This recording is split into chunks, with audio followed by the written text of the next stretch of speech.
Rajkot game zone effect ધાંગધ્રામાં hospital, mall અને shopping centre 17ને ફાયરની નોટિસ અપાઈ. રાજકોટ ગેમ ઝોન ઇફેક્ટ ધાંગધ્રામાં હોસ્પિટલ, મોલ, શોપિંગ સેન્ટર સહિત 17ને ફાયર નોટિસ.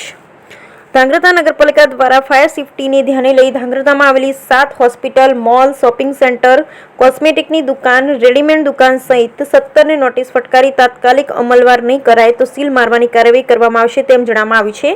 રાજ્યમાં રાજકોટ ખાતે ગેમ ઝોનમાં બનાવ બાદ સરકાર દ્વારા ફાયર સેફટી માટે કડક કામગીરી શરૂ કરવાના આદેશ કરવામાં આવતા ધાંગધ્રા નગરપાલિકા દ્વારા ધાંગધ્રા શહેરની 7 જેટલી જુદી જુદી હોસ્પિટલો, સુપર મોલ, શોપિંગ સેન્ટર, ગવર્મેન્ટની દુકાનો, કોસ્મેટિકની દુકાનો સહિત 17ને નોટિસ ફટકારી અને તાત્કાલિક ફાયર સેફટીની અમલવારી કરવા માટે જણાવવામાં આવ્યું છે.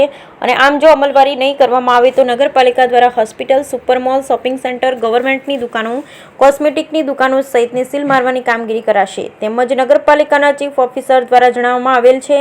ફાયર સેફટીની કડક અમલવારી કરવામાં આવતા દોડધામ મચી ગઈ છે. નગરપાલિકા ચીફ ઓફિસર મંટીલભાઈ પટેલે જણાવ્યું છે કે ધાંગધ્રાની અંદર હોસ્પિટલ, હોટલો અને વિવિધ દુકાન, હોલ તપાસ કરી અને ફાયર સેફટી નહીં કરવામાં આવેલ હોય તો કોઈપણ જાતની શરમ રાખ્યા વગર કડકમાં કડક કામગીરી કરવામાં આવશે. Bureau report Hitesh Rajpara, Dhrangadhra.